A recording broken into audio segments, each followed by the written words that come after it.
उठते ही scrolling, travel करते वक्त स्क्रोलिंग, बात करते वक्त स्क्रोलिंग, ऑफिस के काम के बीच में स्क्रोलिंग, खाते वक्त स्क्रोलिंग, सोते समय स्क्रोलिंग, यहाँ तक कि ड्राइविंग करते वक्त भी स्क्रोलिंग। चाहकर भी रुका नहीं जाता ना। पर क्यों हम फोन स्क्रोलिंग की आदत से बाहर नहीं आ पा रहे हैं? इससे हमारे और खासकर बच्चों के दिमाग पर क्या असर हो रहा है, समझते हैं आज के टॉपिक न्यूज में।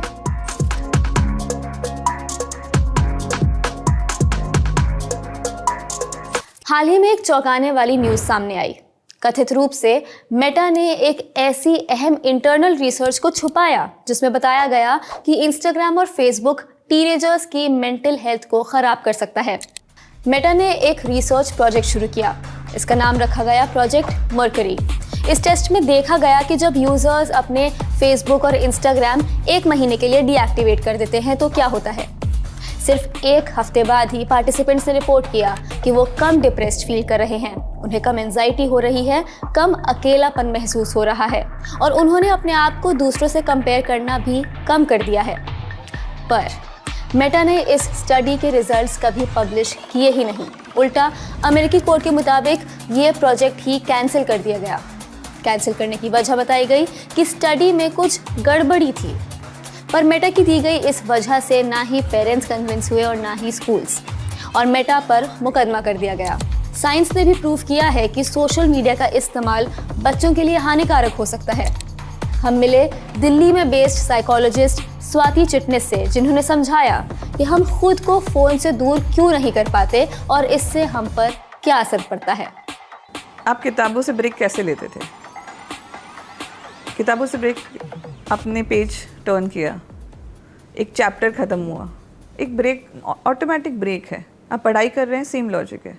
आप जैसे ही सोशल मीडिया पे जाते हैं या फिर ये एडिक्टिव प्लेटफॉर्म्स पे जाते हैं, आपको थंब से स्क्रॉल करना है और वो डेलिबरेटली इस तरह से डिज़ाइन है कि आप अगर रुक भी जाएं तो आपको प्रॉम्प्ट करते हैं। दूसरा इमेज या रील का प्रॉम्प्ट आता है। फिर क्या होता है कि इतने सालों तक अगर मेरा ये बिहेवियर रहा है तो मेरे ब्रेन के वो सारे पाथवेज एक्टिवेट हो गए हैं जो इस बिहेवियर को आदत मानते हैं और इस बिहेवियर को नॉर्मल बिहेवियर मानते हैं। वर्ल्ड हेल्थ ऑर्गेनाइजेशन ने 44 देशों के डेटा की स्टडी की और पाया कि 11% बच्चों में सोशल मीडिया को लेकर एडिक्टिव सिम्टम्स पाए गए। उन बच्चों की मेंटल और सोशल वेलबींग भी बाकियों के मुकाबले अच्छी नहीं थी। WHO के मुताबिक लॉन्ग टर्म में इससे बच्चों के डेवलपमेंट पर असर पड़ सकता है। बल्कि कई स्टडीज़ में पाया गया कि सोशल मीडिया का इस्तेमाल और लो सेल्फ एस्टीम, एंजाइटी और डिप्रेशन एक दूसरे से रिलेटेड हैं। जैसे मेरे पास एक बार एक क्लाइंट आई, यंग क्लाइंट थी, जिनके स्कूल गोइंग हाई स्कूल में जिनके पेरेंट्स का डिवोर्स हो रहा था। तो स्कूल से कंप्लेंट आनी शुरू हो गई कि मार्क्स भी नहीं आ रहे, स्कूल में ध्यान भी नहीं दे रही, पूरे टाइम खोई और फ्रेंड्स के साथ खेलना बंद हो गया।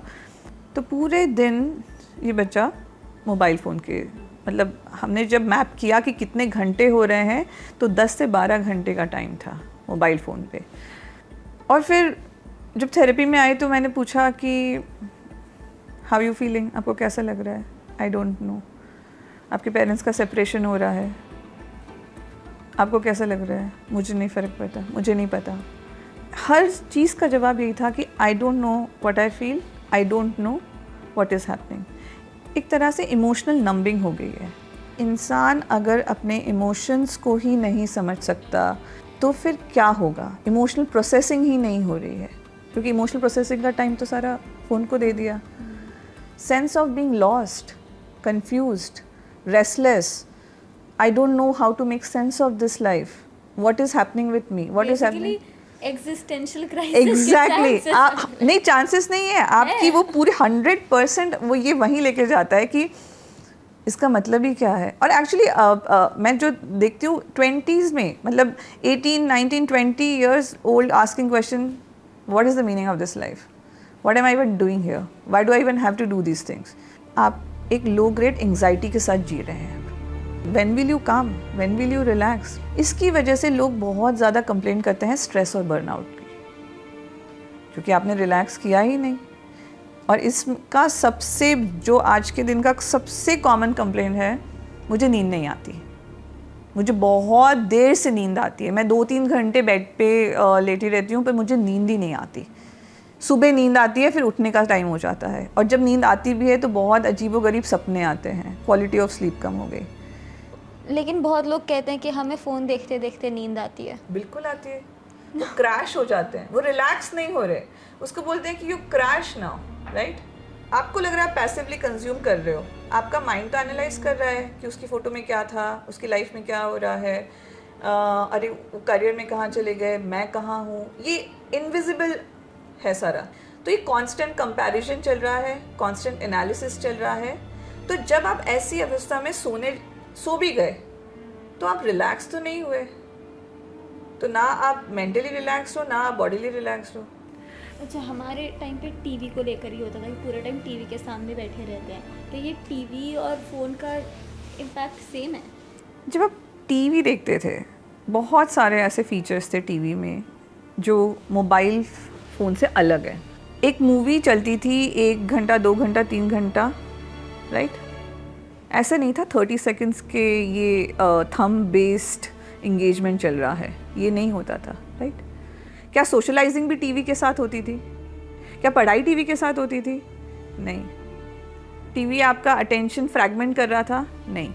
एकेडमिक परफॉर्मेंस पे टीवी का इम्पैक्ट था, राइट, क्योंकि अगर जो बच्चे ज़्यादा टीवी देखते थे वो पढ़ते नहीं थे। कुछ इम्पैक्ट सिमिलर थे, पर ऐसा नहीं है, बहुत ज़्यादा अलग है। और जो मैंने आपको अभी बताया कि सेल्फ रेफरेंशियल थिंकिंग, उस पर टीवी का कोई इम्पैक्ट नहीं था इस तरह से। अब ऐसे में वही सवाल फिर उठता है कि क्या बच्चों के लिए सोशल मीडिया बैन कर देना चाहिए? ऑस्ट्रेलिया समेत कई देशों ने इसकी पहल कर दी है, पर भारत अभी इस लिस्ट में शामिल नहीं है। इस पे डिबेट होनी ही नहीं चाहिए कि बैन होना चाहिए या नहीं। कितना जल्दी बैन हो सकता है, कैसे हो सकता है, जो मोबाइल फ़ोन या टेक्नोलॉजी आज आपको दे रही है वो नीड आप कैसे किसी और तरीके से फुलफ़िल कर सकते हैं। फिलहाल बैन को लागू करने के साथ साथ कुछ सवाल भी उठते हैं, जैसे एज वेरिफिकेशन को बाईपास करना बहुत मुश्किल नहीं होता है, तो सरकारें चेक्स कैसे रखेंगी?